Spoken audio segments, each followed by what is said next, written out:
two books that caught us completely by surprise this library haul were The Very Last Castle by Travis Jonker and The Magician's Secret.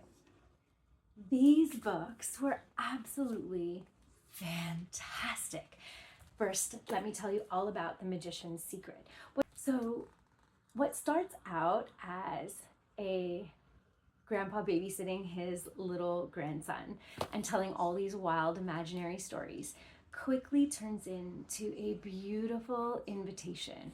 And the way that grandpa invites his little guy in to challenge him to just change the world and to be a part of making the world a better place, it's absolutely beautiful. Grandpa says, I went to find, or the little boy went to find his grandfather.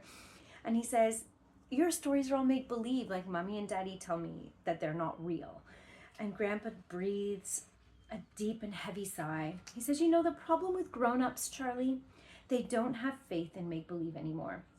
And that's too bad, because when you use your imagination, you can turn a dream into something real. And the little boy's like, well, you can? And the grandfather says, why, sure, we've done it over and over with cameras, computers, automobiles, and airplanes.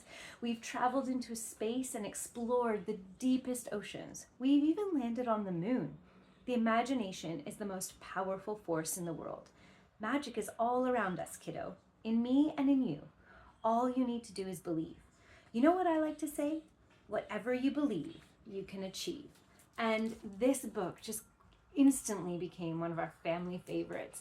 It was so inspiring, so engaging. Grandpa's stories are so much fun, so wild and imaginative.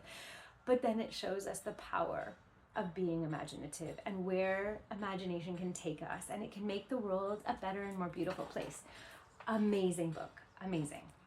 The other one that we really loved was The Very Last Castle.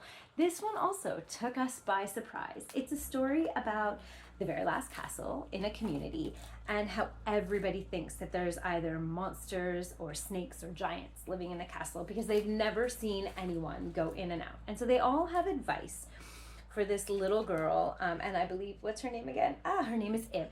And so they all have advice for Ib, but Ib is brave, and she goes and she knocks on the castle door, which nobody has ever done before. And she hears like this hissing sound and she runs away, and she's like, oh, maybe there are snakes and maybe it's a terrible place to go. But she's like, but what if it isn't? Like, what if we all have the wrong perspective on this?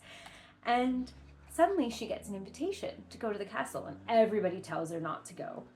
But Ib is brave, and she goes anyway. And what she discovers is that there is a guard that still lives in the castle. He's the last one, so the last guard in the last castle. And they do all these beautiful things inside the castle gardens together. And he basically says, I'd love to pass the castle to you because you're brave and you're curious, and I need the castle to go to someone like you. And Ib thinks about it and thinks about it.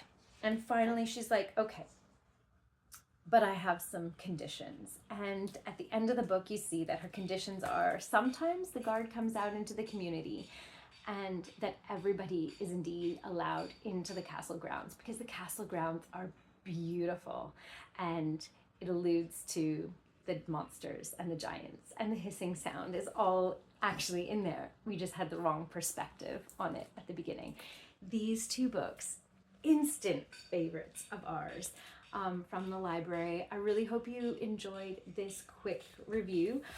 If you want regular reviews of all the books that we love from the library, make sure to join our group chat, where I very regularly put links for great books and a sneak peek of what it looks like on the inside, so you can make great choices when you go to the library or the bookstore for you and your family.